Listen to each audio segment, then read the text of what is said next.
welcome to the My Slice of Life podcast with me, Sharon O'Neill.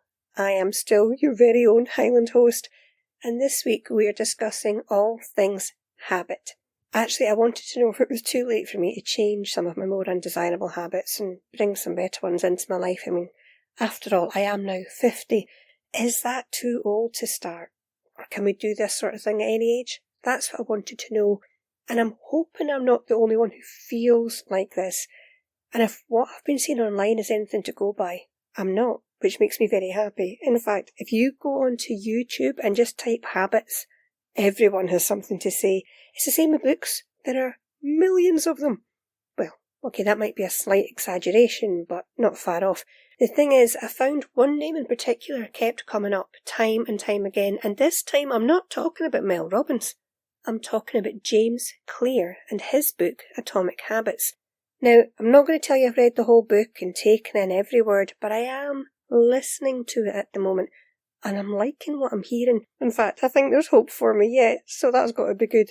And although I'm only halfway through the book, there are a few things that have popped up which I want to share with you, and some other habit information too which I've come across. I like to bring practical tips to the podcast whenever I can, and when it comes to habits, there's no end to them. In fact, the more I looked into the topic of habits, the more I sort of regretted putting it on the list, if I'm honest. There is so much to this stuff. It could be a whole season on its own. I mean, there are podcasts out there that pretty much only talk about habits. That's how big this topic is.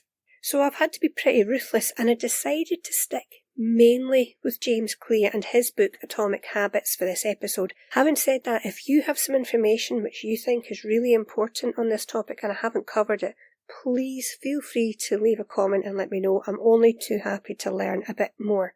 So let's dive in, and I want to start by looking at what a habit actually is. I mean, is it just something we do because we feel like we've always done it? How does something become a habit in the first place?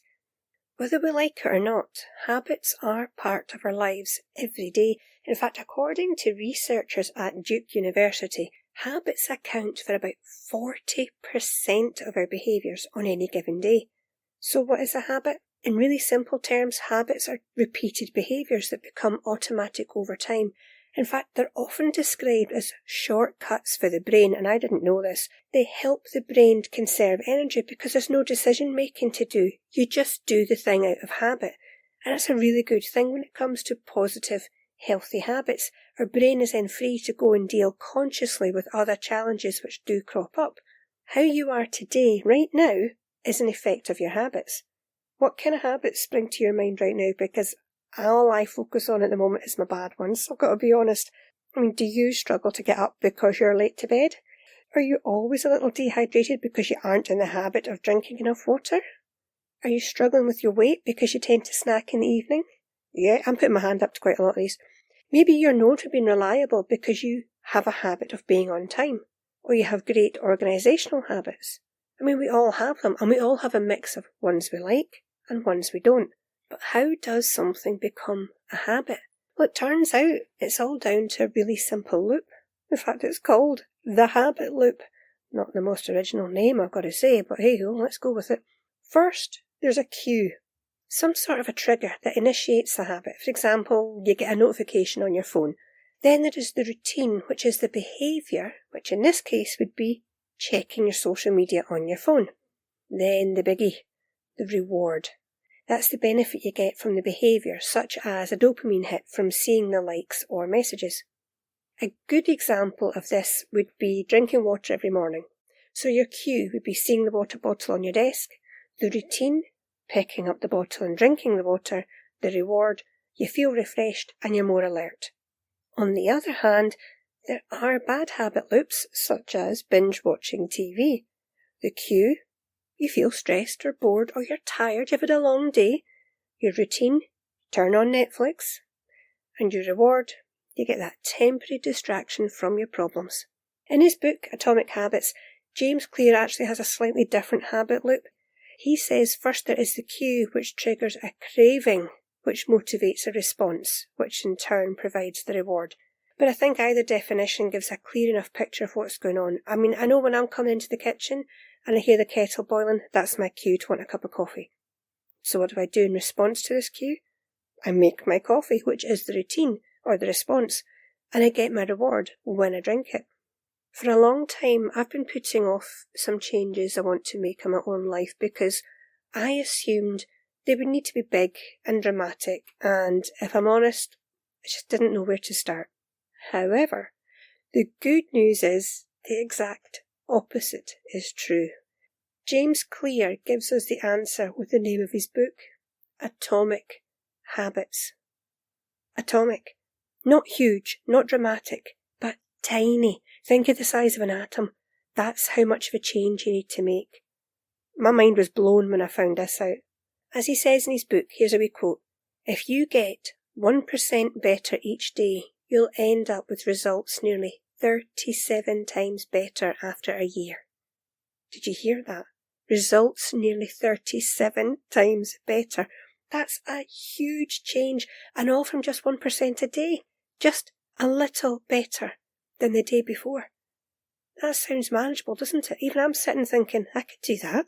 I could do a little better than the previous day.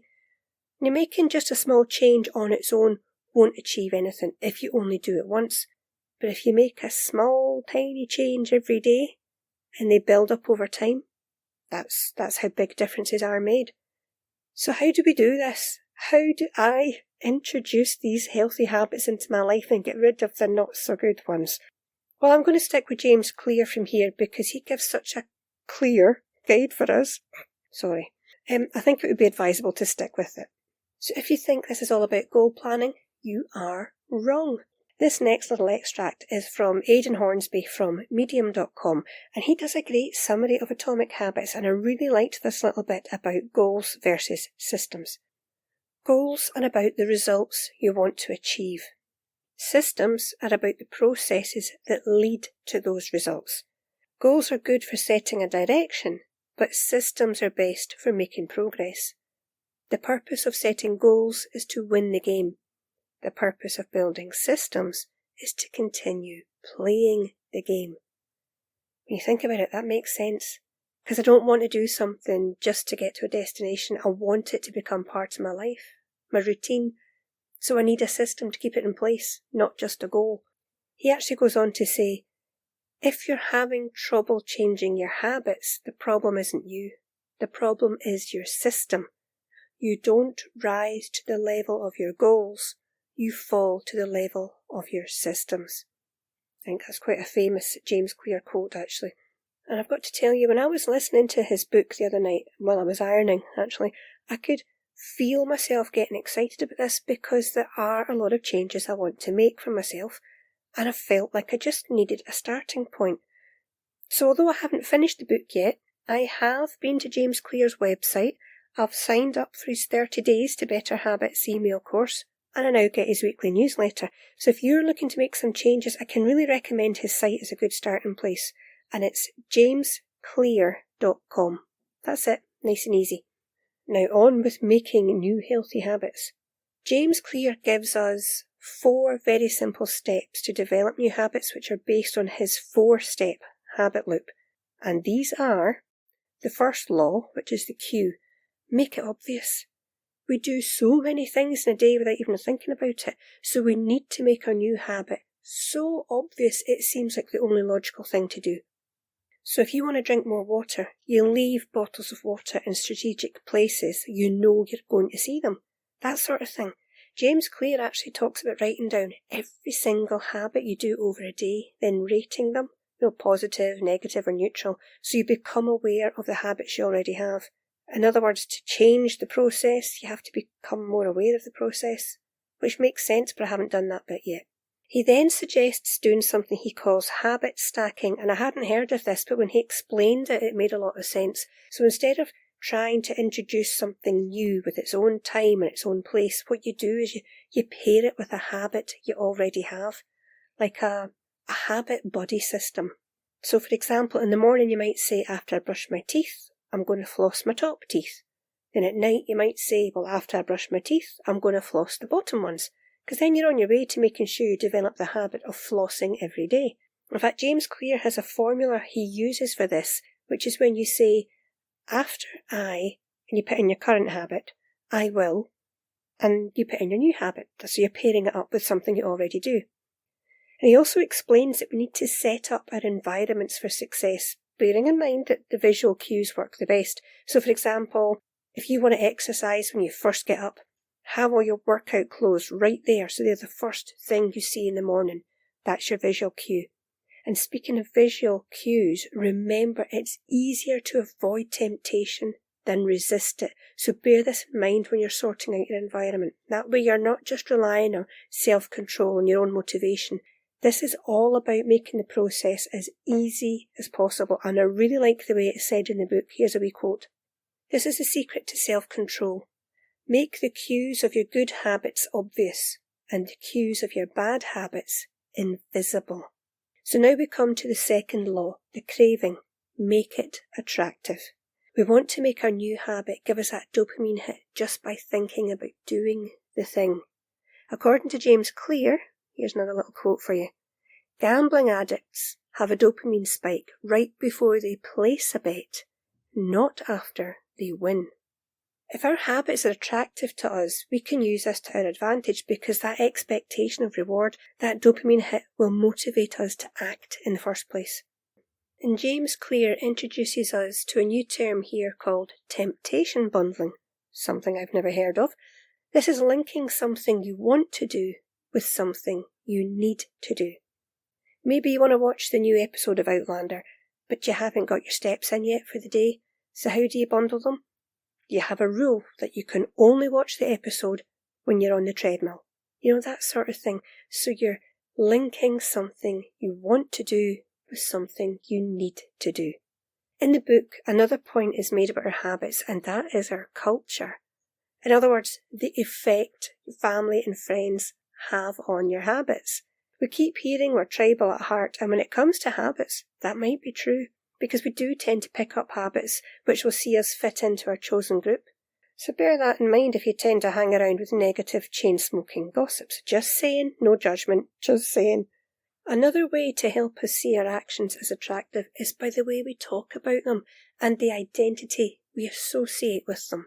In other words, by focusing on the benefits of the behaviour rather than the drawbacks, it can really help to set up the habit in an attractive little package. For example, instead of telling yourself, I need to go on a diet, which sounds like you're giving something up, you talk about becoming a healthy person instead.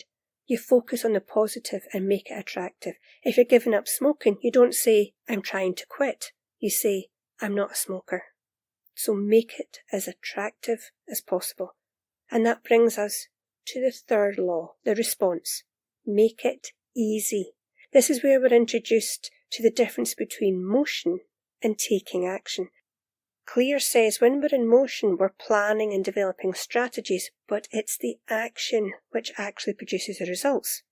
We need to remember that when we start doing something, it isn't going to be perfect, and it doesn't need to be. It just needs to be done and repeated. Just keep doing it, and the process of developing that habit is underway.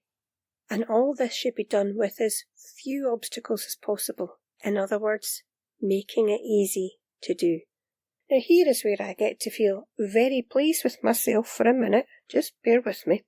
If you've listened to the other episodes in this season, and I hope you have, you will know I'm a big fan of the 2-minute rule. That is, if something can be done in 2 minutes or less, just do it. Well, it turns out James Clear is also a fan of this rule, and he uses it in relation to habits. Listen to how he applies it. This is just a little quote for you. Start by mastering the first 2 minutes of the smallest version of the behaviour. Then advance to an intermediate step and repeat the process, focusing on just the first 2 minutes and mastering that stage before moving on to the next level. Eventually, you'll end up with a habit you had originally hoped to build while still keeping your focus where it should be, on the first 2 minutes of the behaviour. To me, this also sounds like another concept I've mentioned quite a few times. Break down a large task into much smaller, easy to manage sections. The fourth law is where we get the reward, so make it satisfying. Remember, what is rewarded is repeated, and we are much more likely to repeat a behaviour when the experience is satisfying to us. So to get a new habit to stick, you need to feel successful straight away, even if it's just in some small way. And if you skip a day or forget it on one occasion, just get back into it as soon as you can. This is why James Clear uses the example of a bad workout and says why it's such a good thing. Because even doing something, no matter how small, keeps you on the right track. It keeps the habit going. Like say you plan to run 3 times a week, but one day you can't be bothered, so you just stroll around instead. That's fantastic, because you've still done something. You've still got up, gone outside and carried out the habit to some degree. And that will help you to get that new habit sticking. So in summary, if you want to develop a new habit, ask yourself the following questions which James Clear has suggested. How can I make it obvious? How can I make it attractive? How can I make it easy? And how can I make it satisfying? And I quickly want to touch on what we call bad habits. And I know some people say there are no such things, but whatever you call them, the less desirable things we do. What can we do about them? Well, remember those 4 questions I just went through for developing a good habit? We turn them on their head. It would go like this. Ask yourself, how can I make it invisible? Remember, we're fine-tuned to spot visual cues, so make it disappear. Then ask yourself, how can I make it unattractive? Focus on the negatives about the behaviour. Is it bad for your health? Does it have a negative impact on your finances? That sort of thing. Make it as unattractive to you as you can. Then, how can I make it difficult? Make sure there are so many barriers and obstacles that it just isn't worth even trying. And finally, how can I make it unsatisfying? Well, James Clear suggests getting an accountability partner. Who will nag you the most? Get them involved, because that will make it extremely unsatisfying. Now, like I said at the beginning, what I've gone through today really just skims the surface of this topic, and if you're interested in this, I can thoroughly recommend James Clear's book, Atomic Habits, even though I haven't finished it, but everyone's raving about it, and I can honestly see why. Maybe it would be a perfect Christmas present for someone you know. Hardback copy if it's available, hint hint, somebody. So I hope that's been useful today and you've picked up a few ideas from the episode. If so, please remember to do all the things, do all the good stuff, the positive stuff, the like, the share, the comment, and for the love, share it with someone you know. Next week is the last full episode of the season, so I hope you'll join me for that. But until then, you take care of your wee self.